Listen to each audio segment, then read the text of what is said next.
You're listening to the free version of the Patreon Party People podcast, which is released 1 month after it goes up for Patreon donors. If you want to stay up to date with the latest podcasts as soon as they are released, just visit patreon.com/blazehedgehog and pledge $1 or more.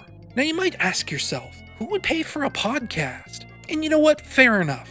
I am but a single person, and doing all of this stuff, that means writing scripts, capturing footage, editing video, it all takes a lot of time and effort. And that's just one thing out of many creative pursuits that also take a lot of effort to produce. So don't think of Patreon as paying for a podcast. It's about giving me the security to keep providing you with more great stuff in the future. Plus, if you donate, you'll also get sneak peeks into whatever upcoming projects I'm working on, like work-in-progress versions of videos or beta builds of games I'm developing. Don't have a Patreon account? That's fine. You'll also find links to Ko-fi, PayPal, and even Amazon wishlists. Just visit patreon.com/blazehedgehog to learn more. One more time, that's patreon.com/blazehedgehog.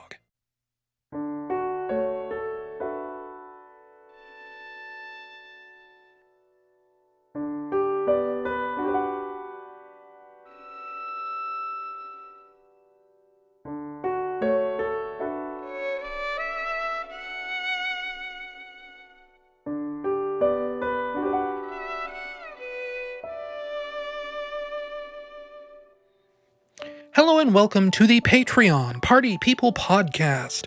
It is March 24th, 2020, and I am, of course, your lone and single host, Ryan Bloom.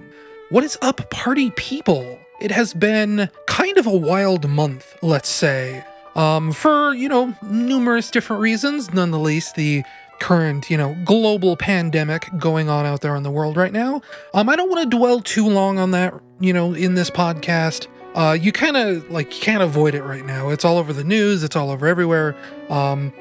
It's a big point of anxiety, I'm sure, for a lot of people. It's a point of anxiety for me, and just the recommended thing is, just stay indoors, wash your hands, just don't willingly or unwillingly infect people.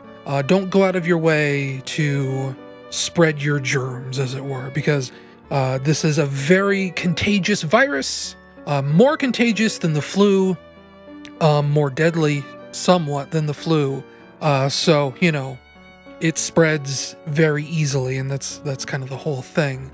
For me, they say you're supposed to quarantine yourself, you're supposed to stay home. That's kind of just my lifestyle. When you really think about it, I tend to work from home a lot. Mostly, almost entirely, actually. I am a weird, lonely, shut-in, sort of almost neckbeard type, if you will. So, just kind of sitting in my bedroom all day, typing away at articles and scripts and whatever else on the computer, that's my day-to-day. That's normal for me, But it's this weird thing where now that they're saying, stay in, don't go outside, now my brain's like, you know what?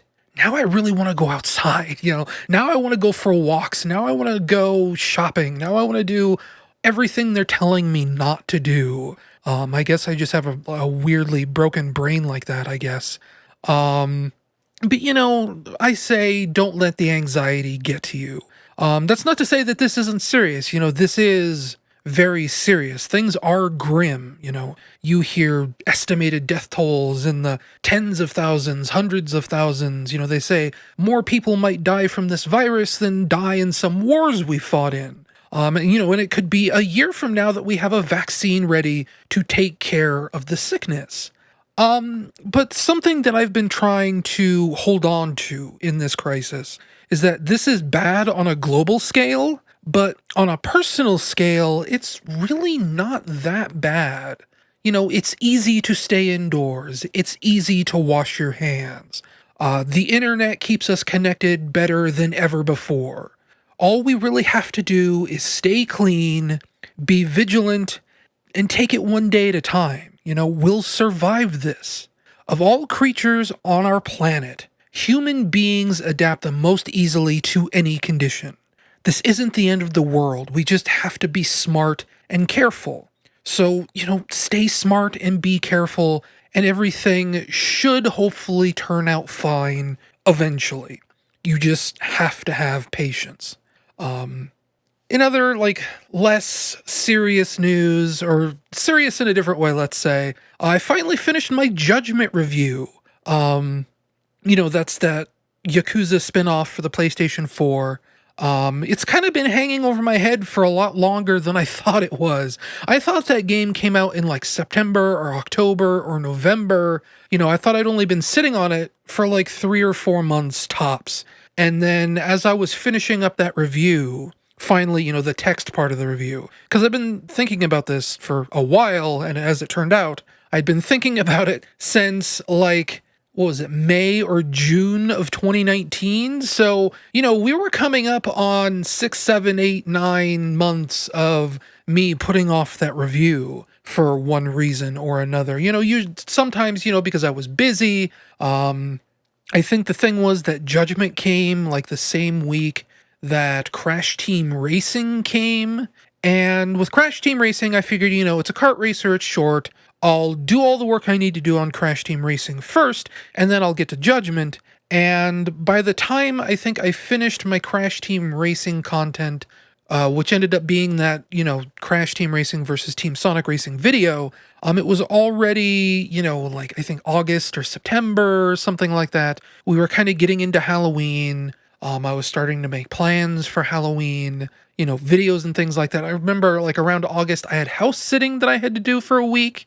So, it kind of upset the schedule there for playing more Judgment.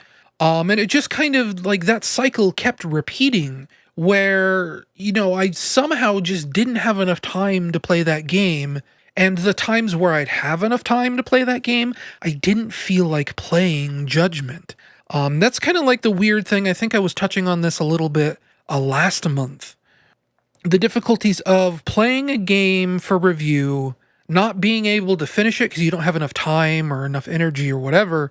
But it's also just the idea of playing a game because you have to, not because you want to. And that's not to say I didn't want to play Judgment. It's a very fun, very involved, very, very good game. I'll link my review in the show notes for this podcast.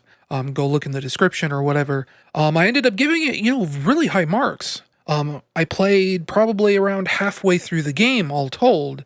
I ended up looking it up. There's 12 chapters total, and I stopped somewhere in the middle of chapter 6. So that is, numerically, that's halfway through the game. But if you've played like a Yakuza game before, the last 2 chapters are usually super, super short. Usually it's like a very short run up to the final boss as one chapter, and then the final boss itself is one chapter, and that will wrap up the game. So I was, a little more than halfway through the game, maybe even closer to the end of the game than I realized. But it's just this thing where, because reviewing games is as close to a job as I have right now. I mean, I do get paid for my work. I do get, it technically counts as a job, even if it doesn't pay me enough to live on, even if it doesn't pay me anywhere even close to enough to live on. If it's just a little bit here and there, it is still technically something I consider to be a job, even if it is, very sort of vague. But this is another tangent. There are a lot of websites out there, sort of like TSSC News, that are strictly volunteer only. You buy your own games. You just write articles so you have somewhere to publish thoughts, essentially. And TSSC News is it's a step above that a little bit. It's not quite an IGN or a GameSpot or a Giant Bomb or even Easy Allies. It is, it's somewhere in between enthusiast, volunteer-only website and full-time paying job. It's somewhere in that gradient of those two areas. But it's still, I treat it as something I am paid to do. I treat it as a job. And sometimes reviews come across my metaphorical desk, and I have to play them even if I don't want to play them. If you've, followed me for long enough, you know that I tend to be pretty slow with video games. famously, well, not even famously, I was going to say famously, it took me over a year to beat Ocarina of Time on the Nintendo 64. For listeners of this podcast, you'll know that when it came to the 3DS version of Ocarina of Time, it took me over a year to finish that. The very first time that I played through Bayonetta on the Xbox 360, that took me a whole year to finish. I am not the sort of person that when I get into a game, I really get into it and I don't stop playing it until I'm done. It's very rare that a game hits me like that. One of the only games that hit me like that recently that I can think of is like Breath of the Wild, right? That was a game that I happily put like 230 hours into just on my normal playthrough. And then, last year I put in another like 90 hours. That is a game that I've played absolutely to death. I would play even more of it. I've actually thought about going back to my file from last year just this last week. It is, it's that kind of game for me where I can't stop playing it. I can't stop thinking about it. And Sonic games, in the context of TSSC News, we are a Sega fan site. We are a Sonic fan site. We report on news, do reviews, and things like that. In terms of that, Sonic games tend to be pretty short. Sonic Mania took me like, 2 sittings. Sonic Forces took me like, I can't even remember if it was 2 sittings. It might have just been one really long sitting.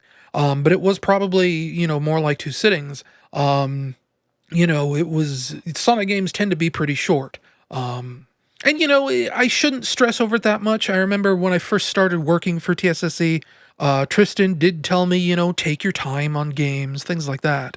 But Judgment did take longer than I'd hoped. I do usually try, if it's something for review, something that I'm being paid to write about, I do try and light a fire under my own butt and get through it as quickly as possible. Trying to think of other things that have taken me a really long time. I know my Sonic Boom Rise of Lyric review took, 4 months or something crazy to come out, but that was because that had an attached video review. Usually that's kind of the thing, right? Is that when I take a really long time on a review, it's usually because it's attached to this video component and, figuring out the script, figuring out artwork, capturing all my footage, all of that, takes a really, really long time. And, back when I was doing the Sonic Boom Rise of Lyric review, when I was doing the Donkey Kong Country Tropical Freeze review, that was when I was on that crappy old HD capture card where, I'd have to transcode all my files from this broken video format to something that I could use in Sony Vegas. So, it would essentially double or even triple the length of production time on a video. I remember... This is a famous factoid about me. When I was doing my Mario Kart 8 video review, transcoding all of my Mario Kart 8 footage took so long that I was able to start and finish Resident Evil 4 before my files were done converting so that I could edit them. I played through the entire game of Resident Evil 4 and the time it took to convert my files for Mario Kart 8. That was such a nightmare. I'm so glad that I bought an Elgato. Jeez, that Roxio game cap, I think is what it was called, was just a pile of garbage. It was terrible. But to circle all the way back around to my original point, it's just a really weird feeling when it feels like you have to play a game. That was another thing that kind of got in the way with Judgment. It was this thought that, it was almost like shame after a certain point, where I hadn't played it in so long that I almost became, like, sad that I hadn't played it anymore, and I didn't want to play it anymore, because, it was this, this mark of guilt, as it were, and that just added to the length of time that it took me to get this review written. But thankfully, it's out of my mind, it's out of sight, I'm finished with it. I'm not finished with the game. I've actually been thinking, here last couple days that I should actually play a little bit more Judgment, because I do want to see how that story ends, even if like the review is done and I haven't beaten the game yet, I do want to beat it. Like I said, my review, I'm very positive in my review. It is a really great game. Like, I've heard people say that it's probably one of the best Yakuza games. I can't speak to that too much because I've only ever seen video of people play through Yakuza games, so, my reference is sort of like this secondhand, third person. I watched a Let's Play essentially of Yakuza 4 and Yakuza 0, and those were fun games in their own right, or they looked fun. But Judgment is the first one I've ever had hands on. And, if people are saying that it's one of the best ones, I can tell you that I've had a lot of fun with that game. I'm willing to believe them that it is one of the best Yakuza games ever made. And it's also just like, I bring this up in my review, but, after 6 or 7 Yakuza games, that is a long storyline. There are a lot of characters, there are a lot of subplots, there's a lot of baggage in the Yakuza franchise. And by spinning it off with Judgment, you get all of the good Yakuza gameplay minus all of the baggage. So it's a really, really good place for newbies who have never touched this franchise before to jump in and experience the game for the first time. And, also there's stuff in there for long-time players too, because Judgment is very different from a Yakuza game in a lot of different ways. It's almost a little bit more like Phoenix Wright at certain points, where, you're kind of debating someone's innocence, you're collecting evidence, you're presenting evidence, sort of almost in like a courtroom kind of scenario. There are even actual, courtroom scenes in that game. That's just kind of what Judgment's like. It's funny, there's lots of action, it's very dramatic. Just very, very good game. Read my review if you haven't. Glad to have it out of the way. Glad to be able to stop worrying about having this looming over my head for the last 9 months. After I finished Judgment, I had lots of forward momentum towards finally writing that Sonic Forces video review that I've been promising for almost 2 years. I was actually very excited that I was finally kind of, knocking down these big sort of backlog things, right? I've been churning away on this Judgment review for 9 months. This Sonic Forces video is 2 years in the making at this point. I had lots of forward momentum on that. I wrote like 3 or 4 pages on a script. I was finally getting somewhere on Sonic Forces. And then I ended up getting sidelined. You may remember that I think it was last April, I mentioned that I had done work on an April Fool's joke, and I didn't have enough time to finish it. I started it like probably 2 weeks before the end of March, probably right around the time that I'm recording this podcast this year. And it was the sort of thing where, it wasn't ready in time for April Fools. So I kind of just shelved it for a little while. I said, maybe I'll go back to it. Maybe I won't. Maybe it'll be this big thing. And I kind of forgot about it for a really, really long time. And I will tell you now that one of the reasons why my Sonic Forces video ended up getting sidelined is because I went back to it this year. I actually went back to it a little bit before the last podcast we recorded, for, February 2020. And I guess, Patreon exclusive here. You guys are hearing this before it's going to come out, so it's going to be a surprise to you right here, right now. If you're listening to this on YouTube in April, late April, then this will be maybe old news to you. I will just spoil this whole idea, because at this point, it's far enough along that I need to do something with it, even if I don't make the April Fool's deadline, which at this point is exactly 1 week away. So, last year, 2019, April 2019. I said I probably started it in late March. That's not true. I think I started it the first week of April, and that's because what inspired this project, we'll get to what exactly this is probably right now, but what ended up inspiring this project was Digital Foundry. One John Linneman, very talented individual. If you don't know what Digital Foundry is, they sort of do technological breakdowns of games, usually, how stable is the frame rate? What graphical rendering technology is the game using? Things like that. Very informative, very nuts and bolts sort of, discussions of video games. Breakdowns of ray tracing and anisotropic filtering and mip mapping and frame pacing, things like that. And on the side, John Linneman, part of the the Digital Foundry family, let's say, likes to do DF retro episodes where he goes back and he looks at a legacy of a game. It's a fantastic video series. Usually he'll look at, like, I think the most recent episode of DF Retro is about Mortal Kombat, right? And he'll look at each individual port of Mortal Kombat. He will look at, what graphical features change from game to game. He'll look at the legacy of the game a little bit, see how it impacted the industry, where it stood in the halls of time or whatever. Just very informative, very fascinating videos. And for April Fool's last year, 2019, as kind of a joke, he did a DF Retro episode on Bubsy. Not only the very first Bubsy, but Bubsy 2, and then like the Atari Jaguar Bubsy, I think, which is, what is it? Fractured Furry Tales was the Atari Jaguar Bubsy game. And it was a very, he released it on April Fool's, but it was this very legitimate, very informative deep dive into kind of the development history of that game. Where it stood in terms of reviews.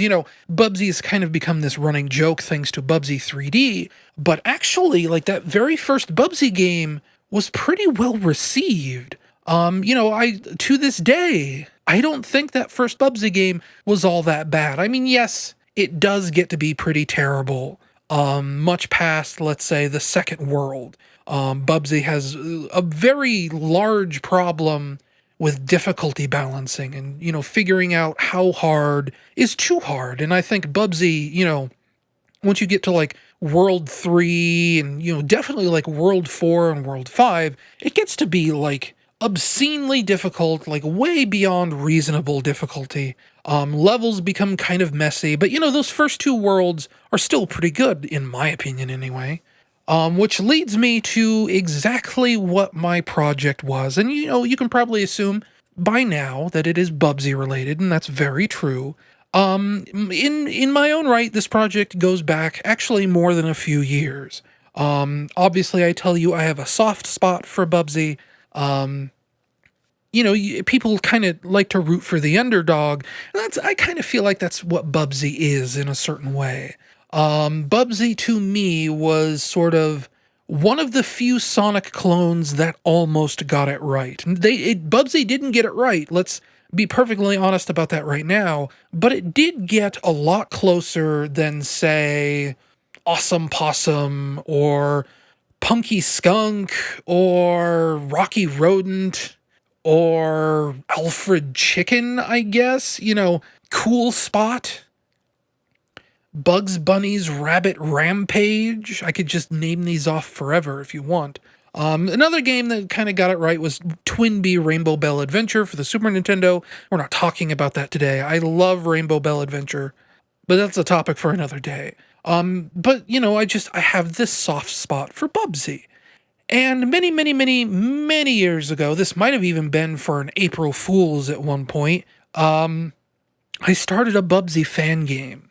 And it was kind of like, I think it was supposed to be, to derail a little bit. There was another sort of April Fool's hoax I did one year. I don't even think it was April Fool's. I think it was just a general hoax back when I was doing hoaxes of fake video games. And again, that's a topic for another day as well, is, fake video games and my relation to why I made fake video games. Anyway, I did this. There was this rumor going around about Halo for the Game Boy Advance, or Halo for the DS, I think it was. And there had been a history of Microsoft letting publishers make games for the Game Boy Advance. There was a port of Munch's Odyssey for the Game Boy Advance. Rare made games for the Game Boy Advance. There was this history of Microsoft properties on the GBA. So I dug up some sprites from the internet and I made this really fake Halo for the Game Boy Advance, quote-unquote prototype. I matched the resolution, I matched the color depth, and I stashed this video on a dark corner of the internet where I knew people wouldn't immediately find it. They'd find it eventually, but it was kind of this hiding in plain sight sort of thing. And I just kind of sat and I waited. And, years and years and years later, eventually that Halo Game Boy Advance prototype, it made it up onto Kotaku, it made it up all these different places. And, that was kind of my crowning achievement that, hey, I fooled Kotaku. But after that, after I'd finished this Halo Game Boy Advance prototype hoax, I moved on to doing a prototype hoax of Bubsy for the Game Boy Advance. And I never really did much with it. I never really released it anywhere. It didn't even get very far. It was just basic controls and like one power-up. And it was just something that I messed with, across like a week or two. It was really nothing at all. But it kind of put this idea in my head of what if somebody made a Bubsy fan game that played better than the original Bubsy. And then we have projects today like Freedom Planet, like Spark the Electric Jester, other such projects, and there's probably more. I can't really think of any off the top of my head. But the idea of taking the Sonic Worlds engine, the Sonic Worlds code base, all the near official or close to official Sega Sonic physics systems and applying it to a different game, to not a Sonic game. So it was like 2 years ago that I took the existing version of Sonic Worlds Delta and I started importing Bubsy sprites, just for fun. Not even serious, just, something bored to do one day. And I got, a couple of Bubsy's moves working. I got some of his animations working. When I say that, I don't just mean that I pasted the sprites over Sonic. Bubsy has different animation states than Sonic does. So it did require like a little bit of coding to get Bubsy working. And it was this like really annoying thing. I showed one of the developers of Sonic Worlds Delta what I was doing, and he thought it was hilarious, and that was a good time. Everyone liked that. And it was the sort of thing where I thought about, well, I could merge this into the official Sonic Worlds Delta code base. But I was being like really sloppy with my code, and I wasn't really adding Bubsy to the engine. I was replacing Sonic's code with Bubsy code. So it wasn't the sort of thing where anyone could use Bubsy because Bubsy was technically overwriting the data for Sonic. And, that ended up fizzling out a couple, 3 weeks later. I kind of buried the code base. And then last year, this DF Retro comes out, this Bubsy documentary. And I'm going to link this in the show notes because you really need to go watch it if you haven't. It really does kind of give you a new appreciation for this franchise. Bubsy was almost sort of slightly cool for like a hot second. And that's technically why, if you don't know, Bubsy got like a cartoon series, or he was going to. There was a pilot, but it never went anywhere. They had Rob Paulson voicing Bubsy. It was a whole nightmare. But it made me think about that Bubsy project for Sonic Worlds Delta. And I thought, okay, well, what if I did something with that? What if I actually like made some Bubsy levels for it? And as it turned out, I couldn't find that code base anymore. I think I ended up deleting it or something because, again, it wasn't really something I was taking seriously. It was just, idle boredom between projects, just something kind of to goof off with. And so I threw that away and I thought, okay, well, I don't have this code base anymore. But it wasn't that hard importing Bubsy sprites into Sonic Worlds Delta. But with Sonic Worlds Delta, you also get all of this cruft, right? It's a very heavy engine, let's say. It takes up a lot of system resources. ClickTeam Fusion is kind of a slow piece of software anyway, and having so much code in Sonic Worlds Delta just kind of slows it down even more. So it was the sort of thing where it's like, okay, well, if I'm going to do this again, I need it to be a little bit more lightweight. And as it turns out, Lake Feppard, the guy who does Spark the Electric Jester, had actually created a version of Sonic Worlds Delta specifically, where he stripped out a lot of the most complex stuff. It was called Simple Sonic Worlds. And then on top of that, he had sort of a different variant of Simple Sonic Worlds called Not So Simple Sonic Worlds, which was a little bit closer to Sonic Worlds Delta. And if all these version names are a little bit confusing, just know that I ended up picking the one that had a little bit less clutter to it. I ended up picking Not So Simple Sonic Worlds. And, last year, 2019, after watching this fantastic Bubsy documentary, I started importing sprites into the Sonic Worlds engine again. And I got pretty far, I'd say. I worked on it for about a week. I got most of Bubsy's animations in. I got some power-ups in. Work was progressing quickly. And then I realized, it was like April 5th, April 6th. I realized, what am I doing? I've got other work that needs to be done. And I think, this was right around the time that I got Team Sonic Racing in, so I had to do my Team Sonic Racing videos, and this Bubsy project sort of fell by the wayside. And that's when, last year's April podcast, I said, okay, I have this project. I did a lot of work on it, but it didn't go anywhere, so I'm shelving it. And that's where it sat for the last 11 and a half months, was on that shelf. Until, I think it was, early February, middle of February, I realized, hey, April Fool's is coming up. And I started that Bubsy stuff. I should go back to that Bubsy stuff. And in between other things, in between my Puyo 2 review, in between the Judgement review, in between all these other things, I've been poking away at this Bubsy thing. And, a couple nights ago, maybe about a week ago, I finally got it to a state where I feel happy enough that I can start making levels for it. I have the title screen working, I have a basic settings menu working, I have all the sprites imported, I have all the enemies that I need imported, and I'm working on building up level graphics.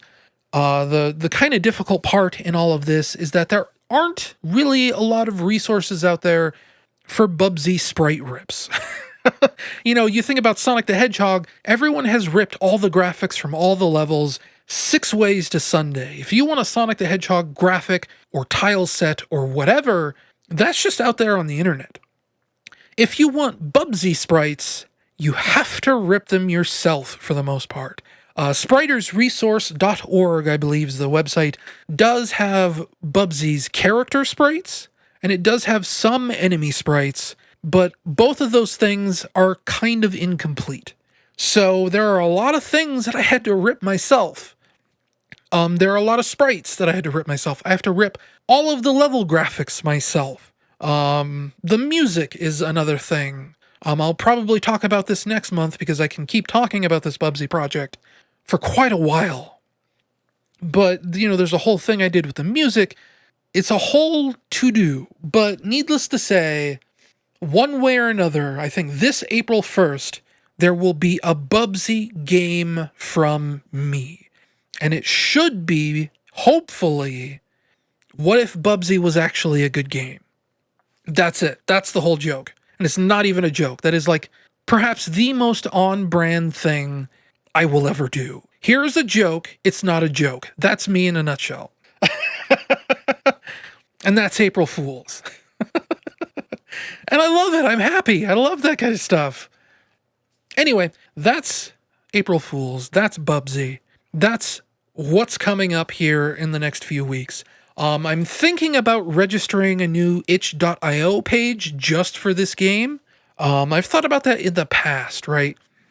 About having 2 separate ones. One for professional commercial projects, and then one maybe to post fan game stuff or really old games. But also at the same time, that's half the reason I opened this Patreon, was to post that stuff to Patreon. And if you don't know, if you're listening out there in YouTube land, I have a lot of my older fan game projects on my Patreon for free. If you've ever wondered what Shadow of Chaos is, that's a really old fan game of mine. There's a whole story behind that maybe one day I'll tell on a video. But you can download everything that is currently available for Shadow of Chaos for free on my Patreon. There are other old game projects like that also on my Patreon.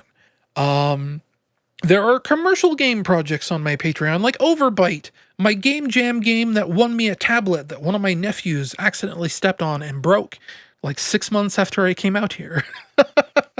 But yeah, I'll probably register something, because like, if I put out this Bubsy fan game and the owners of Bubsy, which I think is currently Atari, I'd have to double check, if they see my Bubsy fan game and they don't like it and they issue a takedown request, I don't want that to reflect poorly on my primary itch.io account. I want them to be separate so that it doesn't look like fishy shenanigans, like I'm trying to make money off of a Bubsy fan game. That is the last thing that I want to do. I will take, you know me, I'm big into pretending to understand the legality of fan games. So I will keep the two as separate as humanly possible, just for my own safety. So look for that, hopefully, on April 1st. I should probably get on like registering the page for that and everything else after this podcast is done recording, so that it's all ready to go and all I have to do is upload the game on April 1st. That's just about it for, upcoming things from me. You guys have a game to look forward to here soon, rather. Something else that I also just wanted to briefly touch on, though. Here, excuse me, I need to get a drink. I got so rabid talking about Bubsy that, my throat is dry all of a sudden. So obviously we are like months and months out from my Sonic 3 video, right? I think that came out, what was it, November? So I've kind of, talked about everything that I've wanted to talk about with regards to that video. But one of the things that I forgot to talk about was one of the things standing between me doing more videos about the definitive way to play XYZ retro game, right? And that's mainly due to me wanting to avoid just recommending emulators. I don't really like to recommend emulators for those videos, not just because they're like super complex to set up or whatever, because they are. If I was going to do more of those videos, I'd want to go through the whole spiel of how to set up the emulator, how to get the best settings out of the emulator, what each option does. Kind of like, it would turn the video less into how to play this video game and more into how to use this emulator. And that's something that I'd like to avoid. I'd also like to avoid just recommending emulation in general, because I don't want to encourage piracy on a YouTube channel that I make money from. I don't want to risk getting demonetized or whatever else by telling people to use emulators to pirate games, essentially. You can pirate games all day, all you want. I'm not going to look down on you, because I think everyone does that at some point. Lord knows I certainly did. I certainly do now, especially like, retro games. To a certain point, it's almost like, who cares, right? But at the same time, you have companies like Nintendo that are out there that are very specifically going through and looking for emulator videos and issuing takedown requests for them. And this was recently brought back to my, my train of thought, I guess you'd say, because there's a YouTube channel that I follow called BSOD Gaming. If you don't know what BSOD Gaming is, he mainly does videos on emulator updates, very specifically emulators for the PlayStation 3, Xbox 360, Wii U, and Nintendo Switch, and sometimes 3DS. He mainly does videos on updates to those emulators. So like Xenia, RPCX3, Yuzu, Cemu, things like that. And he does very thorough, very informative, instructional videos on how to set these emulators up. And it's through him, through this BSOD Gaming channel, that I actually learned, how awesome Cemu is at emulating the Wii U. Thanks to Cemu, I don't have to have my Wii U hooked up anymore. I have very limited desk space. I have very limited HDMI ports. So being able to pack my Wii U away where I don't have to boot it up to play Wii U games is a big thumbs up from me. But he was just talking about, on a very recent video, about an update to, I think, Cemu, the most recent version of Cemu, like 17, 1.17.4 or whatever, he did an installation guide, how to set up the emulator, how to get, a game like Breath of the Wild running in CEMU. And he actually got a takedown request from Nintendo about how to set up this emulator. And when people, ask me, oh, why don't you do a definitive way to play this game or that game? Why don't you, talk about emulation more in these videos?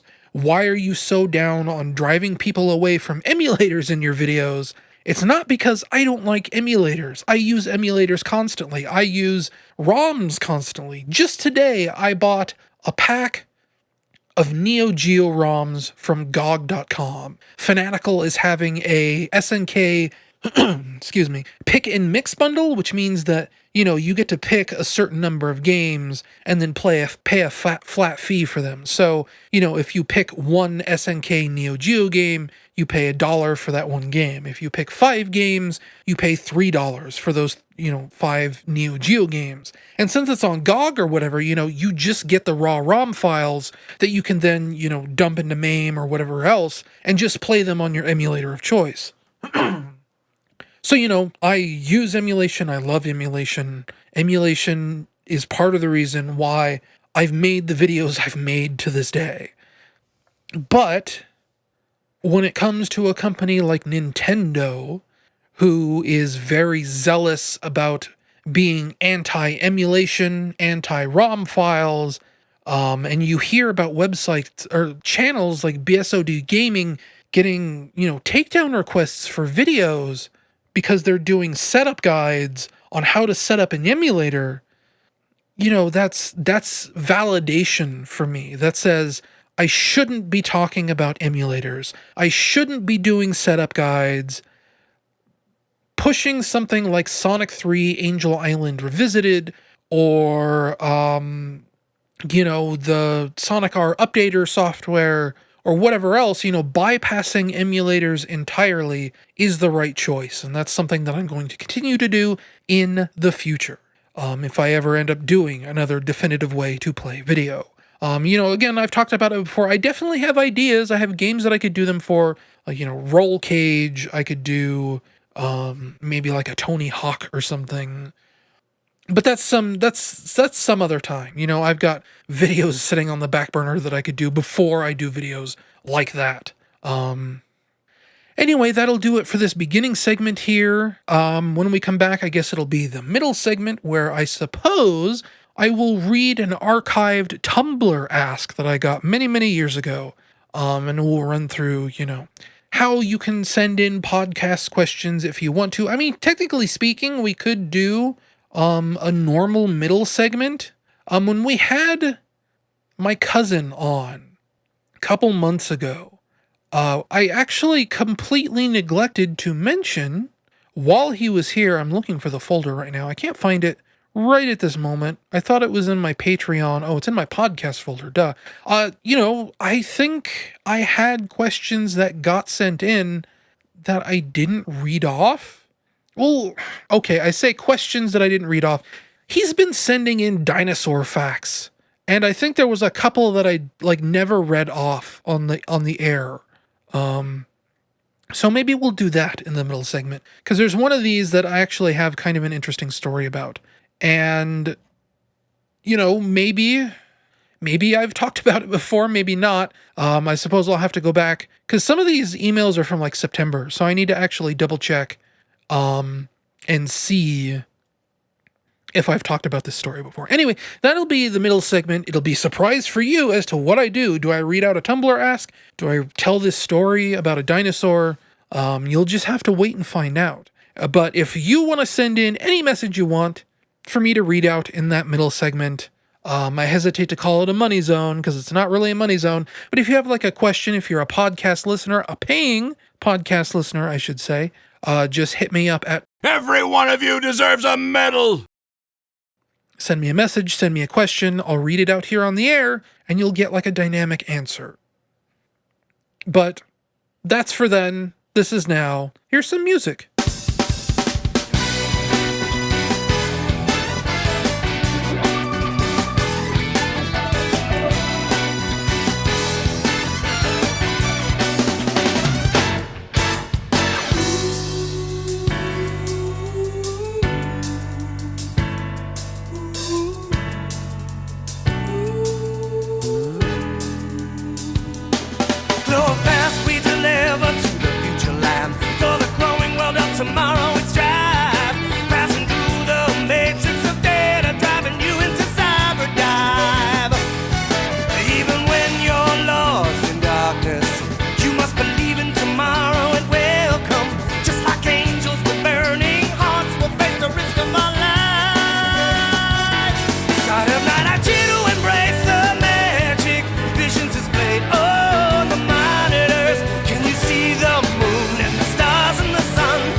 And we're back. I've decided to skip the middle segment of this podcast because after I finished recording that last segment, I realized that, I'd been talking in that first segment for almost an hour. So we don't need a middle segment this podcast. I don't need to stretch things out by reading old Tumblr asks or digging through, months and months old emails. Though, like I said, once again, I know I just said this probably not even a minute ago for some of you. If you are a Patreon donor, $1 or more, just send an email to I will eat your ribs. I will eat them up. and I will read your message, answer your question, whatever it is here on the air. And as I've been saying for the last 2 months, we do have a donor that asked for a message to be included at the end of a video, but since videos take months and months and months to put together, and I don't currently have, a video specifically coming down the pipe right now. I have different things in various states of completion, but I'm not really focused down specifically on an individual video right now. I've been doing it here on the podcast. So once again, there's a really creative, fun, cool-looking indie game called Psycutlery that you really should check out. Head on over to psycutlery.eyeseneverything.com to learn more about this really, very cute game about this frog girl with a psychic spork. And, she uses the spork to attack enemies to, I shouldn't speak about this. I know in Psycho Waluigi you could kind of possess enemies, sort of, but I don't know if that's been shown recently in Psycutlery. I know they've shown attacks and things like that. I'm following them on Twitter. It's actually really funny. I got this sort of thing to talk about Psycutlery when I've just been following them since the project was announced, basically. It's just something that I really think looks neat. Again, as a fan of their fan game, Psycho Waluigi, Psycutlery looks like a very cool extension of those ideas. So give it a look, psycutlery.eyeseneverything.com. And now is the time of the podcast where usually I talk about, games I've been playing, movies I've been watching, things like that. Last month I talked about how ever since Super Best Friends Play ended, I've had a lot more time to watch things other than YouTube, which still remains very true for reasons, again, we're not going to get into here. But, that leaves me with, I watch maybe a YouTube video a day from my subscriptions now. So, like I said last month, have a lot more time to be watching movies and playing games than it kind of felt like previously, let's say. So, we have a lot of stuff to talk about this month. But what I won't be talking about is Doom Eternal or Animal Crossing New Horizons. I don't know what it is. I just can't justify a purchase for either of those games right now. You know me, I don't usually tend to have a lot of money. I do have quite a bit saved up right now. Again, after the above average Christmas I had in terms of YouTube revenue and things like that. But $60 for Doom Eternal is a lot of money. What is it? $50 for Animal Crossing is a lot of money. So I'll be passing on those for now. And also, I've been hearing preview coverage, or review coverage at this point, of Doom Eternal, and it sounds like it's a good game. It sounds like it's a very enjoyable, very fun game. But I had fears about Doom Eternal going into it. Preview footage that they were showing, and it sounds like some of those fears have been confirmed based on reviews. The humor doesn't always hit quite right.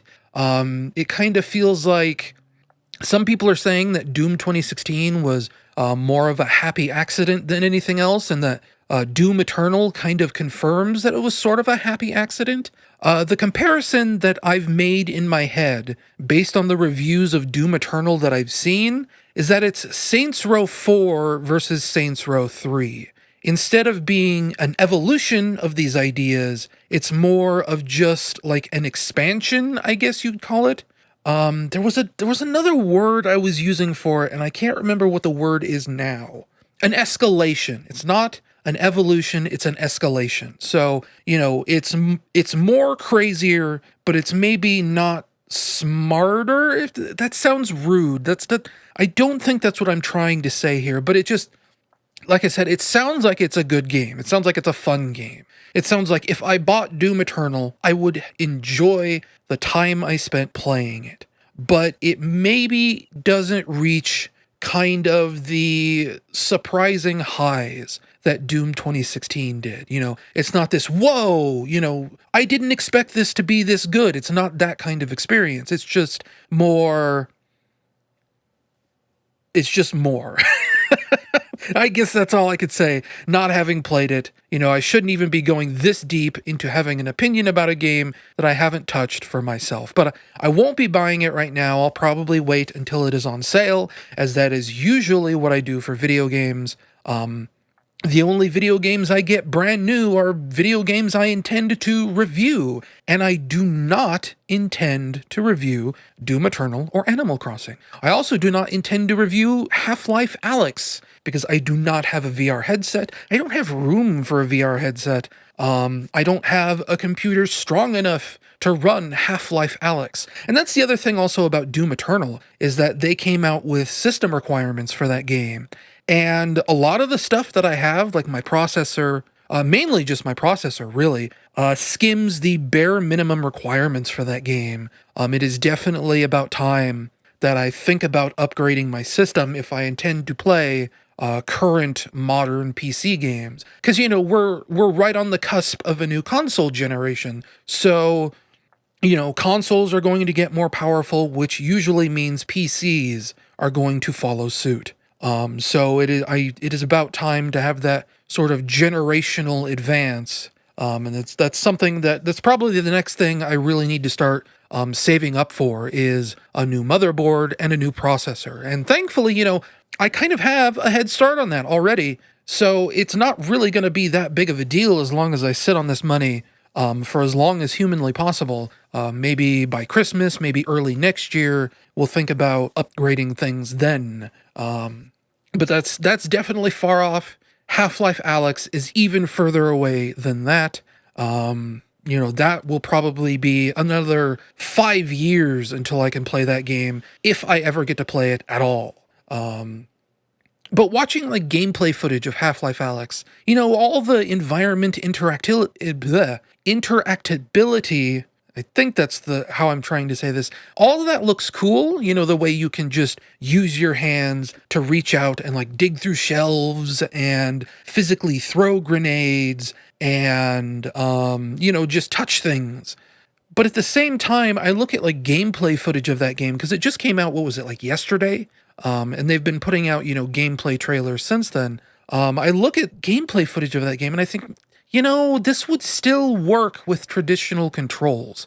There is nothing specifically that demands exclusive VR gameplay. I'm sure VR enhances that game quite a bit. Again, like I said, the physicality of being able to interact with the environment, to pick up things, to sweep through garbage on the floor.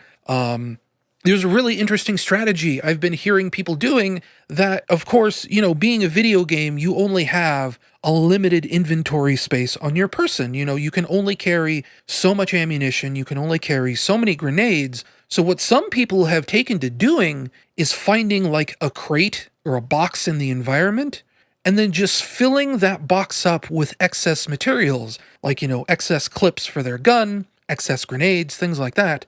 And then they just carry that box with them through the environment like it was just a box that was full of equipment.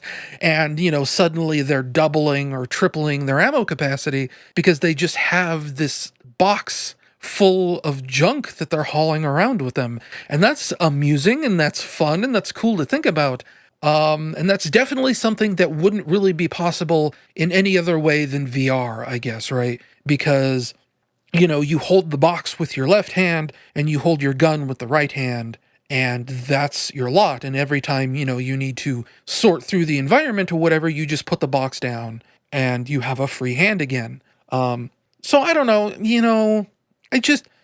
Oh, excuse me. I want to play that game, and I don't want to spend $700 on a VR headset. And I know there are already people, last time I talked about VR, talking about cheap VR headsets. You can get them for like $200, maybe even less than that.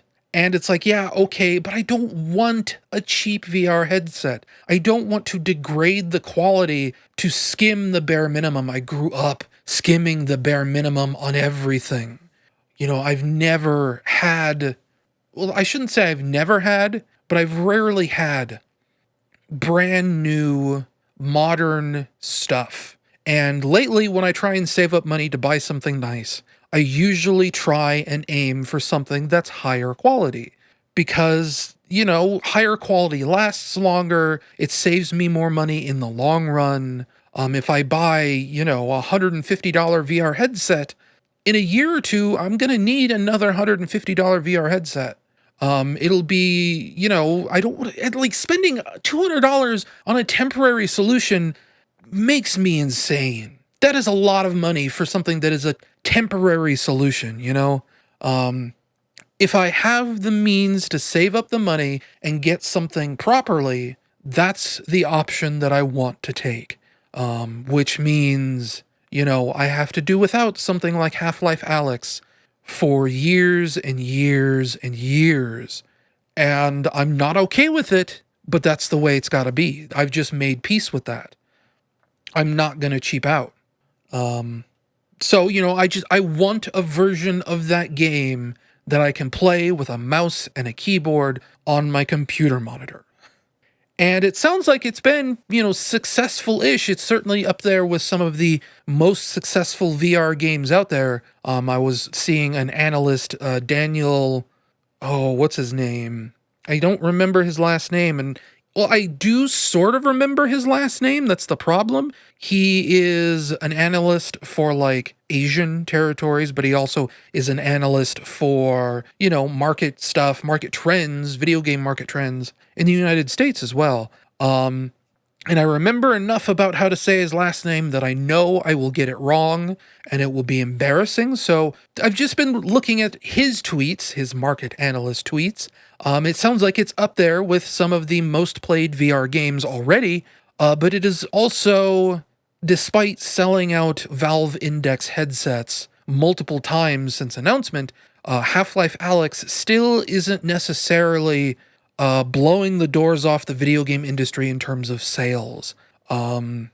He was saying, I think Steam peaked at like 42,000 concurrent players, which is a lot of people. You know, again, I think that he said that ties with Beat Saber for the most played VR game on Steam. But 42,000 players is, you know, a fraction of a fraction of a fraction of like what Call of Duty does, or what Pokemon does, or what Animal Crossing is doing. I've heard some people say that Animal Crossing New Horizons sold more in its first 3 days than almost every video game in 2020 has combined. It has been an outrageous success. And Half-Life Alyx has been an outrageous success in VR terms, just not in wider industry terms. And Valve is out there saying, you know, how well Alyx does will determine the future of VR in the Half-Life franchise. And, you know, I don't want them to fail. I like Valve to a point, you know. Yeah, I kind of go back and forth on them because sometimes they do things that are really cool, and sometimes they are immensely frustrating as a company to think about and be a fan of and things like that. But I don't want them to fail. I want them to, you know, be able to do what they want to do in terms of delivering unto me Half-Life games, right? So I don't want them to like go out of business or have this be this titanic failure. I just want it in a format that I can play it. It's a little bit old hat at this point, given that it's just about to come out now on digital platforms and the Blu-ray release is like in April or May. But I did end up going to see the theater.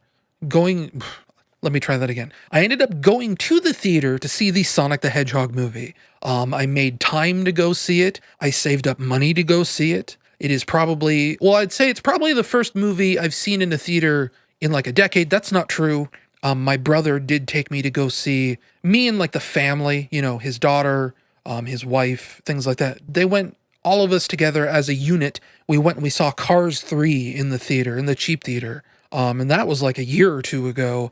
I've mentioned this before. I don't go to the theater very often. There was Cars back in, I think, 2017, maybe 2018. Before that, my cousin took me to saw Pacific Rim in a cheap theater. That was probably like 2010, if I had to guess. And I think before Pacific Rim, the last movie I saw in the theaters was like Star Wars Episode 2, The Clone Wars. So that's, that gives you an idea how long it is between movies that I see in theaters. In between Cars 3 and Pacific Rim, we got free tickets to go see Jurassic Park 3D, and that was not very good. But yeah, I can sit here and I can recount to you every single movie individually that I've ever seen sitting down in a movie theater. Cars 3, Jurassic Park 3D, Pacific Rim, Star Wars Episode 2, The Clone Wars, the first Sam Raimi Spider-Man, Blair Witch Project, The House on Haunted Hill. No, it was The Haunting with Liam Neeson. The Haunting, and then Periscope Down, and then that might have been the first movie I saw in a proper theater was Periscope Down. What's his name? Frasier. Oh, I'm blanking on what Frasier Crane's real name is. I can picture him in my head. Played Senator Kelly in the X-Men movies. He was in one of those terrible Transformer movies. For some reason I keep wanting to say Leslie Nielsen, and I know that's not right. I'll think of it later. I'm just having a very brain fart moment today. But it was just a really stupid, raunchy comedy about a submarine captain. They sing Louie Louie. There's a fart joke in it. It's probably not the worst movie I've ever seen. I do sort of remember looking back on Down Periscope with fondness in a sense. It's probably very much of its era. It probably hasn't aged very well, But I do think that was probably the first movie I ever actually sat down in a proper movie theater and watched. Before Down Periscope, my mom used to take me to the drive-in theater a lot, right? So that's where I saw like all the Disney movies. That's where I saw Aladdin. That's where I saw Beauty and the Beast. That's where I originally saw Jurassic Park and Back to the Future. And, all of these great movies because it was really cheap to go to the drive-in theater.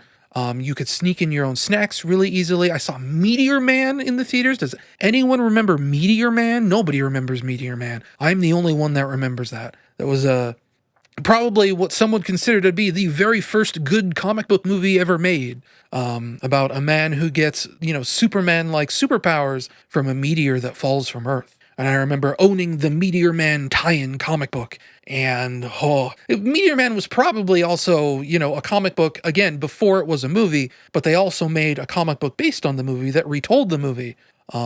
Anyway, that is a tangent and a half. So I went and I saw the Sonic the Hedgehog movie in a theater, and it was fine. It wasn't a great movie. It wasn't a terrible movie. It was merely fine. Most of my problems with that movie are problems that I have with modern movies in general and how they are paced, especially kids' movies or I guess all ages family movies, right? There is this sentiment that modern movies have to be way faster paced than necessary because people get distracted easily. They get distracted by their phones. Attention spans are lower than ever. So, you get these movies and scenes are going by super, super, super, super fast. Everything is way too short. Nothing gets a chance to sink in. It's depressing to see. No emotion ever really gets to sink in, I think, is what I might have just said, but, it bears repeating. The movies just go too fast nowadays, and I realize the irony behind complaining about the fact that a Sonic the Hedgehog movie is going too fast, but it's just, like I said, it's movies in general. I'll be talking about a movie here in, just a minute. But it feels like I never get a chance to stop and think about anything, It's always just, okay, that happened, next scene, next scene, next scene, boom, boom, boom, boom, boom, boom, as fast as humanly possible. And it just feels like everything is an inch deep. Nothing is ever dwelled upon. Nothing is ever... I'm just belaboring the point at this point. But you get what I'm talking about, right? And I'm thinking about Abby Russell at Giant Bomb. She, reminded me of this fact not too long ago. They were talking about on a Giant Bomb stream, probably like a pre-show sort of setup stream about Star Wars movies, right?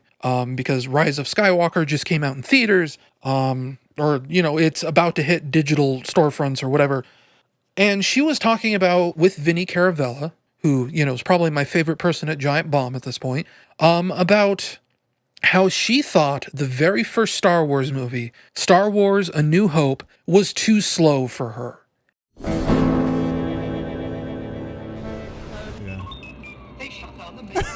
I love it. Someone just put their PlayStation camera next to their TV as they watch Star Wars. Just recorded like 2 hours. Was there a silver C-3PO? Yeah, I think so. I don't really remember the first movie so well. I remember it being kind of dull, gonna be real. What? First movie's dull. No way. Well, then they should First just re-release dull. this. This Luke's is what's a on whiny the, baby. This is what's on the collector's This is our live commentary for the first Star Wars film. And it was just this thing where it's like, oh my gosh, they're right. This is why they make movies like this. This is why scenes get cut so short. This is why cameras are flipping around all over the place, showing, different camera angles for no reason. They're trying to keep the pace up so that people like Abby Russell don't get bored. And that's depressing. And you think about it in terms of like the rise of prestige television, right? Where TV shows are now becoming sort of almost as high budget, almost as important as movies, right? Game of Thrones, Westworld, The Mandalorian, shows with bigger and bigger budgets, bigger and bigger scopes, serialized storylines. And you think about it, and that's where kind of traditional movie pacing is going now. Because instead of having, a 2-hour movie where everything kind of just simmers gently and you really get time to feel emotions and think about the ramifications of actions, now with a TV show, essentially what's happening is a television show like, let's say, Netflix, The Dark Crystal, Age of Resistance. That's less of a TV show and more of like an 8-hour movie broken up into 10 episodes. When it comes to, like I said this about the Netflix Castlevania series, that very first season is like 6 episodes. Each one I think is like 30 minutes long. That's just like a 3-hour movie. That's all it is. And that's where like traditional slower paced storytelling is living on. Where things feel natural, where you get time to chew on story beats. Unlike movies like Sonic the Hedgehog, where, the first 30 minutes of that movie, you've seen like 6 locations, you've been introduced to like 9 different characters, where, there's multiple dimensions being explained in that movie in the first 20 minutes. It's just boom, boom, boom, boom, boom, bouncing, bouncing, bouncing, bouncing. And it's not that it's hard to understand. It's not hard to understand. That's like the whole problem, right? Is that it has to be ultra, ultra, ultra simplified to match this hyper fast pace that all movies have nowadays. And it's just a bummer to see that happen. And I see it happen so much. It feels like it's more rare to see a movie that's well-paced than a movie that is terribly paced. And Sonic the Hedgehog is a terribly paced movie, at least for the first half. Eventually it does kind of slow down a little bit. It does spread out a little bit. But it's just the sort of thing where like, okay, so, obviously the whole movie is about Sonic's relationship with Sheriff Tom of Green Hills, Montana, right? That's the whole crux of the movie. They meet and become friends in like the span of 90 seconds, right? And that's not how people work. That's not how relationships work. And like movies have been doing that for years, I realize, But also, in terms of like modern movies, it is worse than ever before. And it's just, ugh. I hate modern movies. Hate is probably a strong word, but I don't like it. Thankfully, like I said, it does slow down, it does spread out, it does sort of gain better pacing over time. It's just that opening, we'll say 45 minutes, maybe an hour, because it's a surprisingly long movie also. It's like 2 hours. But that opening bit, the first half of that movie is just, it's a shotgun blast of nonsense, and not for the right reasons. Or depending on how you look at it, exactly the right reasons. It's just not reasons that I want. But, you know, that movie was fine. The story was whatever. Sonic the Hedgehog himself, the character of Sonic, is kind of what saved the movie for me, because I feel like nobody else in that movie is any good. Sheriff Tom, played by... Ooh... I'm doing that thing. I remember his last name. His last name's Marsden, but I can't remember if it's like Chris Marsden, Paul Marsden, Matt Marsden. I don't know. But he's fine. He's very white bread, vanilla, generic character. You know, I don't have too many complaints about him, but I don't have too many like amazing memories of funny moments or great lines he has, things like that. I couldn't really stand Jim Carrey as Robotnik. You know, he kind of feels like this hollow imitation of the Jim Carrey people remember. You know, the Ace Ventura, the Liar Liar, you know, that kind of rubbery, manic, hyperactive guy. He just feels like he's pretending to be that for this movie, because that's what people expect Jim Carrey to act like. It's kind of a bummer. So really, it's mainly just about Sonic the Hedgehog. And, you know, his emotional core is what carries this movie. You know, as it turns out, he is a very lonely person. There's a reason he's so lonely. All he really wants is a friend. And, you know, he gets most of the greatest jokes. He gets most of the emotional impact. He really is the core, the most important part of that movie. And because of that, that's like the only reason I think I really like the Sonic movie, is because of Sonic himself. So, you know, again, I say not the greatest movie I've ever seen, but it could have been worse. It was pleasantly surprising. It was a very much like a 6 or a 7 out of 10, let's say, if I were to assign a review score, probably closer to the 6 out of 10 range. We'll say 6.5. Let's nail it down there. It's a 6.5 out of 10. That's my review score for the Sonic the Hedgehog movie. I also have all this time watching movies. I watched Solo, a Star Wars story, because surprisingly, that's still on Netflix. I guess with the way licensing deals work out, it doesn't actually leave Netflix and go to Disney Plus until like July. So if you still have Netflix and you still haven't seen Solo, a Star Wars story, I think you can safely skip it. That's not the worst movie I've ever seen. You know, it was, if we're talking in terms of pacing, Solo was paced pretty well. You know, I felt like things were as deep as they needed to be. Everything sunk in about as much as I needed it to. But that's also because Solo is like probably the most predictable movie I've ever seen in my entire life. If you made like a bullet point list of everything you thought they would do for a Han Solo origin story, or more specifically, in my case, a bullet point list of all the things you didn't want them to do for a Han Solo origin story, that's what Solo, a Star Wars story, is. It's like this really short period of time where everything that defines Han Solo's character happens in the span of like a month, right? That's when he does the Kessel Run. That's when we learn he was in the military. That's when he gets the name Han Solo. And the origin of how he gets the last name Solo is blindingly ridiculous. I could not believe it. It had me rolling my eyes so hard. He becomes a smuggler in that 1 month period. I don't know where that came from. That's where he meets Lando Calrissian. It's just everything that defines that character all centered around like this one event.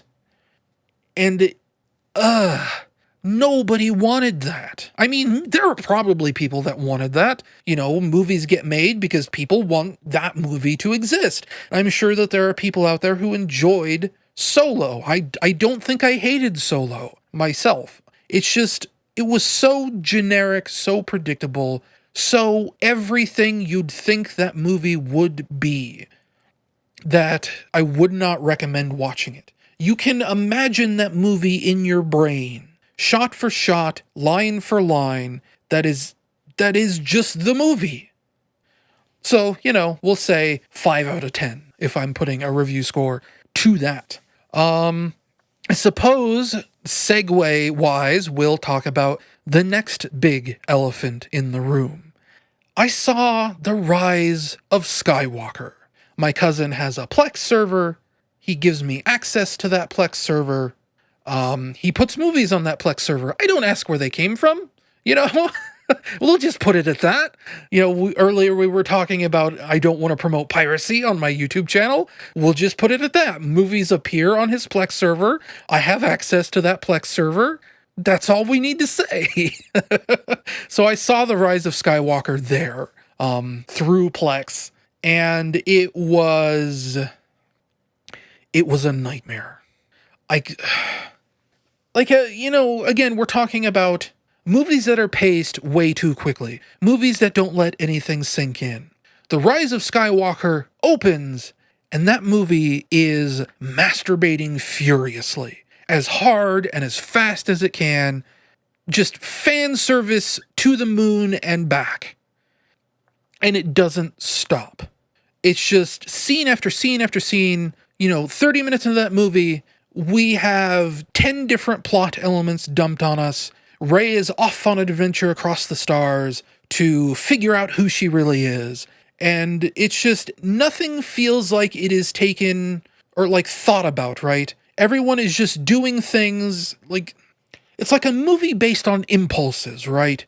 Where somebody says, okay, we have 5 options. Here's option 1. And the first option they say is the option they go with. It's that kind of impulsive thinking. That's like the whole movie is the path of least resistance. Oh, well, Emperor Palpatine is back? Okay, let's go kill him. Where is he? He's on this planet Exegol. And we have to go find the magical mystery pyramid that will tell us how to get to Exegol. And it's just, it is so fast-paced. It is so paper-thin. And it's one of those things where, the first 75% of that movie, I was kind of going back and forth. It's not that bad. It's not that great. It's fine. There are a couple of good scenes. I think, Kylo Ren's character really starts to pay off in this film a little bit. But again, it's this inch deep sort of storytelling where just all of a sudden, like a switch flips on him and now he's a different person. And it's like, okay. And, between, what was it? The Last Jedi and Rise of Skywalker, suddenly, characters are way more powerful than they should be. And it's just, you go back and forth. It's not that bad of a movie. It's not that great of a movie. It's just fine. It's just fine. And then, spoilers, you get to the last 20 minutes of the movie. And the wheels come off. And the whole thing goes nuts. You've heard the term maybe from the movie This Is Spinal Tap. It's called, it's about their recording equipment, right? They have amplifiers that go to 10 for the band Spinal Tap. All their amplifiers go to 11. You crank the dial up and it goes 1 beyond the maximum. The end of The Rise of Skywalker, those last 20 minutes, don't just go to 11, they break the knob off. It goes so big, so crazy, that it gets to be stupid. Really, really, really stupid. And it ruined any goodwill the movie had built up to that point. Sure, force powers can span entire planets. We copied and pasted 1 million ships in this fleet. Where'd those ships come from? I don't know. They were just here the whole time, in secret. We never mentioned them before. 3 movies, all this stuff was here all the time. This big cult, never mentioned in them before. They're only in the last 20 minutes. This is how it's going to be. What do those, 10,000 cult members do? I don't know. They get killed. They don't do anything. They just die. The good guys kill them. They all get blown up in a single explosion. It is probably the most disappointing movie I've ever seen. I cannot believe anyone thought that would be a good idea. And in retrospect, looking at like the Rotten Tomato scores for the Sonic the Hedgehog movie versus Rise of Skywalker, I was in my head, I was thinking, it can't be that bad. This is just nerds that are upset because Star Wars is weird. And to be fair, Rise of Skywalker, like one of the notes I wrote here in my podcast notes is the sentence, is there a thing as too much Star Wars? Because, that movie, the first 75% is what I would describe as too much Star Wars. It is, it feels like 2 or 3 movies squished together because it's trying to retcon The Last Jedi. It's sort of trying to correct the mistakes of The Force Awakens. And it just feels like multiple movies compressed together with the most outrageous, over-the-top, so crazy it's stupid ending bolted onto the end of it. And no kidding, it was worse than the Sonic the Hedgehog movie. A lot of things are better than Star Wars: The Rise of Skywalker. And just holy cow, what a turd. Worse than the prequels, by far. I would gladly watch The Phantom Menace. I would gladly watch Revenge of the Sith. I might even watch Attack of the Clones instead of The Rise of Skywalker. What a tremendously, amazingly stupid waste of time and money and effort. Oh. Also, I played the Final Fantasy VII Remake demo, which was, I didn't hate it, I think I connected with it more than I thought I would, but at the same time, this Final Fantasy VII Remake, I still don't like the combat system. I still don't like the fact that they're changing it into kind of a bad action game, as it were, a very, we'll say like simplified action game. There have been videos that have been going around on the internet about the things in the combat system that either aren't surfaced in the demo or aren't clear in the demo that do make it sound like there's a little bit more depth to it than I'd give it credit. But it just still feels like a weird, bad action game. And the thing that bothers me the most about it is this weird ATB system. If you don't know what ATB is, it stands for Active Time Battle. It is a system that was pioneered, I think, way back in like Final Fantasy IV, maybe Final Fantasy VI, if we're being honest. And basically it just means that, so it's a turn-based system in those old Final Fantasy games. And normally what would happen is that a turn would come up and everyone would sort of input their commands into that turn, which would then play out in order for that turn. And then, time would advance, and the next turn would come around. So, the turn would end and you'd get an option. Okay, you can attack, you can do a spell, an enemy can attack and do a spell, and that's a turn. Active Time Battle made it so that everyone is kind of having turns at different times. Because a meter is filling up. And when your meter is full, then you can make a turn. So, you might be fighting an enemy that can take 2 or 3 turns for the time it takes you to do 1 turn. Or vice versa. You might be able to do 2 or 3 turns in the time it takes an enemy to do a single turn. And that's that's a poor explanation, but that's how Active Time Battle worked. Is that instead of everyone taking a turn at the exact same time, now turns were kind of broken out so that everyone got turns at different times. Everyone could act based on how full their Active Time Battle meter was. And that was in Final Fantasy VI, that was in Chrono Trigger, that was in Final Fantasy VII, Final Fantasy VIII, Final Fantasy IX, 10, I think, was probably one of the last times the active time battle system was available, because that was one of the very last, classically turn-based Final Fantasy games.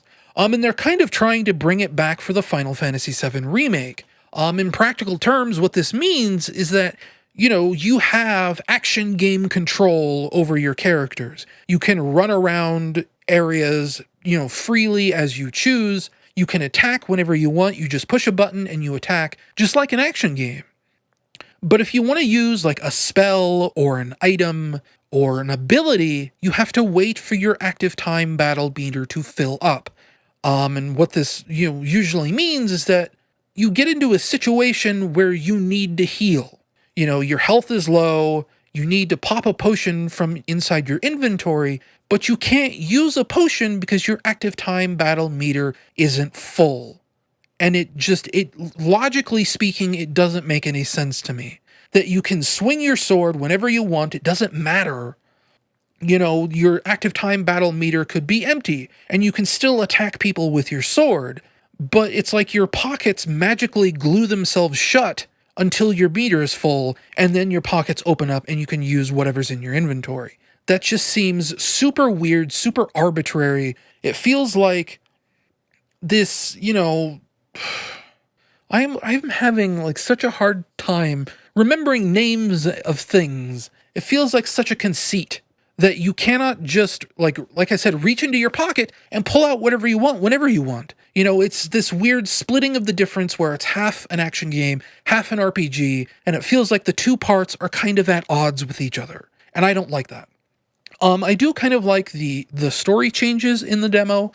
The demo is basically just a retelling of the original Final Fantasy VII demo from all the way back in 1997. If you bought, Tobal number 1, it's that demo, but remade. It's the attack on the very first Mako reactor, or I used to say Mako reactor. That sounds, more correct to me, but apparently it's Mako. But it's that first assault, the very opening of the game, up until you set the bomb and detonate the charge to blow up the reactor. Except in the original Final Fantasy VII, your bomb is what blows up the reactor. In the remake, your bomb is actually too weak to blow up the reactor. So what ends up happening is that the president of Shinra sabotages the reactor so that it explodes and you get blamed for the explosion.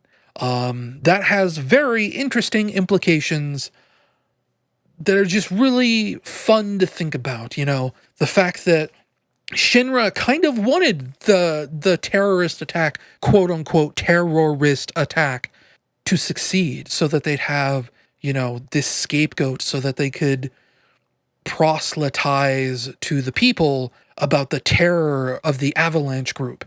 That's going to be fun. I might make an exception. I know I said I wasn't buying Doom Eternal or Animal Crossing, but I've been really weighing it over in my head these last few weeks, whether or not I want to buy and pay full price for the Final Fantasy VII Remake.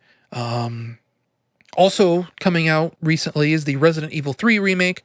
I have a friend who is reviewing that game, and from what he says, it really sounds like he likes the Resident Evil 3 Remake more than he likes the Resident Evil 2 Remake, which is actually really surprising to me.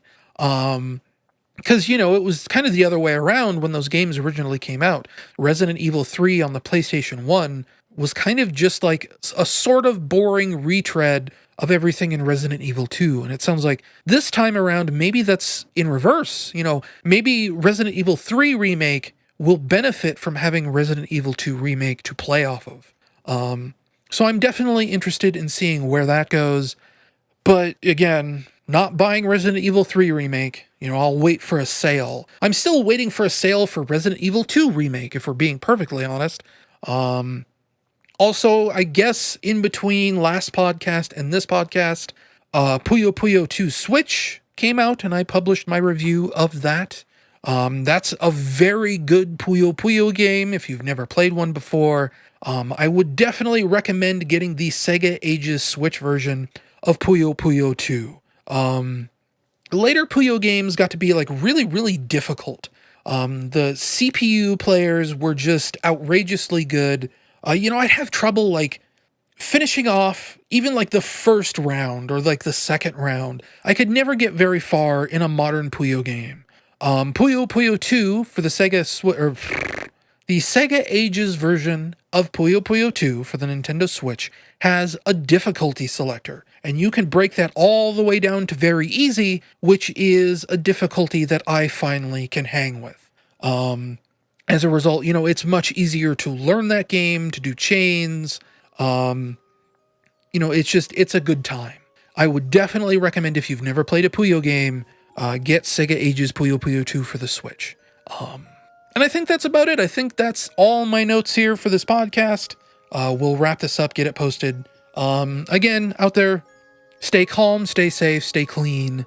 We'll get through this COVID-19 coronavirus business eventually. We just got to give it time. We just got to give it patience. So be patient, be smart, and I'll see you guys next month for another edition of the Patreon Party People Podcast. See you then.